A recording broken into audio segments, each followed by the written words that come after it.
Hello my dear students, today I am going to explaining and giving the answer of chapter number 4.2 Unki Munki Timpetu from 7th standard English बाल Bharti. So let's start. यहाँ पर ये story में 3 character हैं. First character है रोहन का, दूसरा म्यूक जो रोहन का फ्रेंड है, और थर्ड है मिसिस ग्रोवर जो उनकी लास्ट ईयर की प्रिंसिपल थी. ठीक है, तो इस स्टोरी मतलब ये स्टोरी बिगिन होती है यहाँ से कि रोहन का बर्थडे आने वाला होता है और वो अपनी मॉम से डिमांड करता है कि वो मुझे एक टेबल टेनिस ला कर दे, मतलब उसके बर्थडे गिफ्ट में. लेकिन वो क्या करती है, उसकी मॉम की मना कर देती है क्योंकि उसके पास उतना बजट नहीं होता. ये सुनने के बाद जो म्यूक होता है, जो रोहन का फ्रेंड होता है, वो बोलता है कि उसने अपने कजिन से सुना था कि अगर किसी को भी कोई विश पूरी करनी हो तो एक बनायन के ट्री के पीछे, मतलब एक बनायन ट्री के पास है ना, 17 राउंड लेकर कोई भी मंत्र पढ़े, मतलब वो मंत्र पढ़े जैसे उनकी मुंकी टिम्पेटे को 17 राउंड चैंट करना है, मतलब मंत्र पढ़कर 17 राउंड कंप्लीट करना है और अपनी विश बोलना है, तो वो मतलब उसकी कोई भी विश पूरी हो जाती है. तो ये आइडिया रोहन को पसंद आता है और वो क्या करता है, अपने एरिया में पूरे बनायन ट्री ढूंढने की कोशिश करता है, बट उसको मिलता नहीं है. तो वो जो बनायन ट्री होता है, तो जो मिसिस ग्रोवर होती है उनके लास्ट ईयर के प्रिंसिपल, उनके गार्डन में मिलता है. लेकिन वो लोग बहुत डर जाते हैं क्योंकि वो जो प्रिंसिपल थी उनकी, वो बहुत ज़्यादा स्ट्रिक्ट थी. तो ये लोग के लिए मतलब बनायन ट्री के पास जाके 17 राउंड कंप्लीट करना, और वो भी मिसिस ग्रोवर के गार्डन में, बहुत ज़्यादा डिफिकल्ट था. तो एक दिन मतलब उसके बर्थडे के एक दिन पहले ना रोहन म्यूक से बोलता है कि रोहन मेरे साथ चलो, मैं ये जो सीक्रेट विश है मैं वो आधी रात में हम लोग कंप्लीट करेंगे. 12 बजने में 10 मिनट पहले ये लोग कंप्लीट करेंगे. वो लोग क्या करते हैं, गार्डन की दीवार पर चढ़कर कूद जाते हैं और अपने आसपास देखते भी हैं कि कोई आ रहा है कि नहीं. ठीक है, तो मतलब वो बनायन ट्री उसको मिलता है मिसिस ग्रोवर के गार्डन में ही. वो लोग पीछे के गेट से आए रहते हैं. तो और वो क्या करता है, कंप्लीट मतलब वही उनकी मुंकी टिम्पेटू पढ़ते हुए 11 राउंड कंप्लीट करता है. तो वैसे ही क्या होता है, मिसिस ग्रोवर के घर की लाइट जल जाती है और अंदर से आवाज़ आती है कि मतलब ऐसी हल्की बोलने की आवाज़ आती है, और होम डोर पर वहाँ पर ऐसे मतलब जो पीछे के गेट से आए हुए रहते हैं, सामने वाला गेट खुलता है और वहाँ पर मिसिस ग्रोवर रहती है और वो बोलती है कि वहाँ पर कौन हो, मतलब कौन है वहाँ पे, और मुझे आंसर दो नहीं तो मैं तुम्हारे पीछे डॉग लगा दूंगी. तो ये सुनने के बाद रोहन और म्यूक दोनों डर जाते हैं और म्यूक जो है ना वो झाड़ पर चढ़ने लगता है. और रोहन मतलब मिसेस ग्रोवर को बोलता है कि ठीक है मिसेस ग्रोवर मैं हूँ, और मतलब उनको पूरी स्टोरी बता देता है अपनी सच. तो मिसेस ग्रोवर ये सुनने के बाद बोलती हैं कि क्या तुम इस पर सच में बिलीव करते हो. तो वो बोलता है कि हाँ मैं सच में इसमें बिलीव करता हूँ. तो बोलती है अच्छा ठीक है, बाकी जो तुम्हारे 6 राउंड बचे हुए हैं वो कंप्लीट कर लो, और चाहिए तो तुम फ्रंट गेट से भी चले जाना.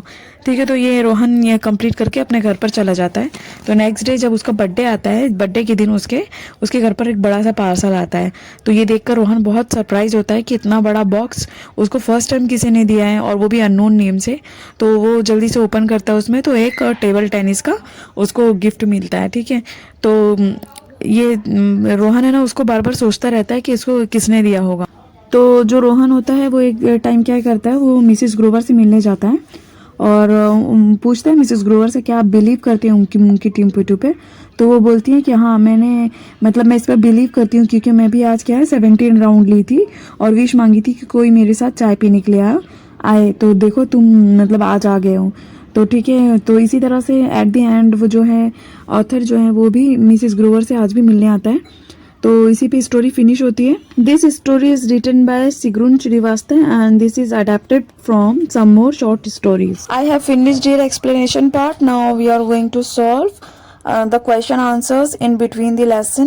Your first question, find the sentences in which the author and his friend claim that they do not believe in magic. Answer: I don't say I believe in it, but my cousin said it work, and there is no harm in trying. Why 17 times and why at midnight? I thought it was all nonsense. Next is, what do their actions show? Answer: their actions show that though they do not believe in chanting and magic, yet they decided to try it out, convincing themselves that it did not matter just to. Next question, if you hear about something that fulfills your wish, would you try it? अगर आप सुनोगे कि कोई भी चीज़ तुम्हारी wish complete करती है तो क्या तुम उसको ट्राई करोगे? Yes, I would surely try to it. while trying to convince myself that there is no harm in trying. Do you think the author is brave? Answer: yes, because he dared to go out at midnight to chant around the banyan tree to get his wish fulfilled, knowing very well that the banyan tree belonged to his ex-principal who was very strict. Next question: how do we know that म्यूक was frightened? हमें कैसे पता चलता है कि जो म्यूक जो रोहन का friend था वो डर गया था? तो जब मिसिस ग्रोवर बाहर आती हैं और वो झाड़ पर चढ़ने लगता है तो इस तरह से वो डर जाता है. आंसर: वी नो दैट म्यूक was frightened because as soon as he heard Mrs Grover was saying that she would let her ferocious dog loose on them, he started climbing up the tree. Next question: what opinion do you form of Mrs. Grover from the way she treats the boys? Discuss. Answer: according to me, Mrs. Grover is like a coconut, hard from the outside and tender from the inside. She seems to me a kind-hearted, patient, and an understanding person. Next, did the author really rejoice over his shoes and pull over? Answer: no, the author did not really rejoice over his shoes and pull over. Next, the table tennis set was not new but was a fabulous set. What does it imply? Answer: although it was a second hand, it was in good condition. Next question: did the surprise gift really come from Unky Munky Timpettu? Answer: no, the surprise gift did not come from Unky Munky Timpettu. I am sure the surprise gift was sent by Mrs. Grover. Last question: what is Unky Munky Timpettu? A charm or an act or friendliness? Unky Munky Timpettu is an act of friendliness. Now let's solve the questions from English workshop. See the first one: make adjectives from the following. First है आपका harm, तो उसका adjective बनाना है आपको. Second continue and last one is courage, तो harm का आएगा harmful and इसी तरह से continue का continuous, believe believable, fear fearful and last courage का आएगा courageous. ठीक है, तो आपको इसी तरह से बनाना है. Next question number 2: choose the correct alternatives. First है रोहन डिस्परेटली विश्ड. क्या चीज चाहिए था? रोहन को चाहिए थी टेबल टेनिस, तो फोर्थ वाला आएगा. नेक्स्ट है बी: रोहन एंड म्यूक enter the garden at midnight. क्या करने आए थे लोग बनैन ट्री के पास? वो लोग सेकंड वाला आएगा to chant around the banyan tree. Next question: Rohan had finished dash rounds of the tree before Mrs. Grover discovered him. Rohan ने कितने राउंड कंप्लीट किए थे जब मिसेस रोहन ने उसे पकड़ा? तो आंसर है इसका 11, थर्ड वाला आएगा इसका. Okay, now see the next D. The table tennis set was gifted by. तो आंसर इसका फर्स्ट वाला Mrs Grover. Next E. The principal turned out to be a very dash lady. तो इसका आंसर आएगा थर्ड वाला kind and understanding. Okay, next question is the story has a very heartwarming and touching end. Now try to change the end of the story to make it sound very funny, full of horror and mystery.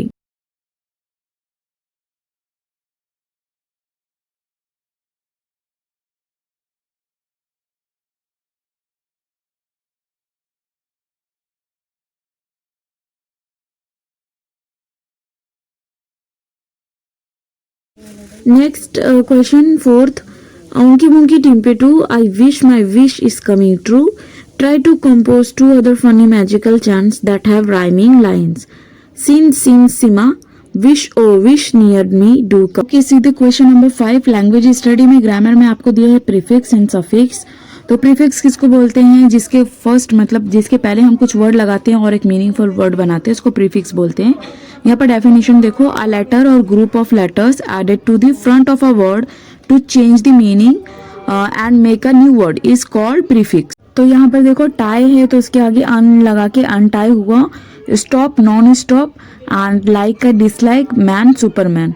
ठीक है, तो इसी तरह आपको find at least 5 words with prefix and identify the prefix in each word. Answer है जैसे head है तो उसके आगे हमने लगाया फॉर हेड. ठीक है, biotic, antibiotic. Appear, disappear. Courage, encourage, ठीक है, angle, triangle.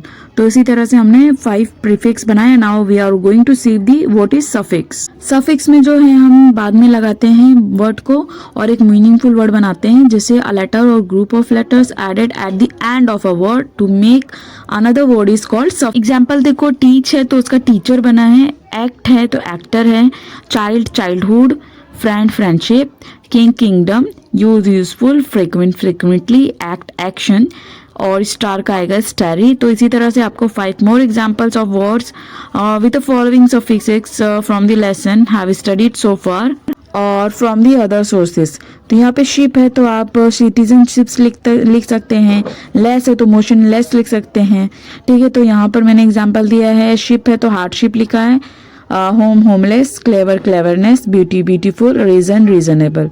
So students, with this I have finished your explanation of Unki Munki Timpitu. If you find it useful, please do share with your friends and your classmates too.